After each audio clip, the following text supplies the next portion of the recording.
এ ভাতিজা, কি হয়েছে এত হাতাহাতি করছিস কে? আরে দাদা, কখন থেকে গাড়িটা স্টার্ট নিচ্ছে না, কি জানি কি যে সমস্যা হয়েছে।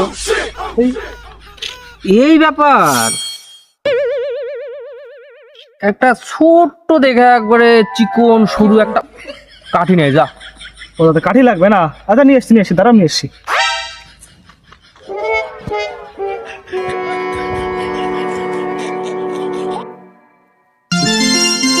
দাদা দেখো তো যে এটা হবে নাকি, দেখো। ও নিয়ে আসিস, দেখ মনে হচ্ছে মেকার ছাড়া হবে না, বুঝলি? তো দাদা তাহলে কাঠিটা আনতে বললা কেন?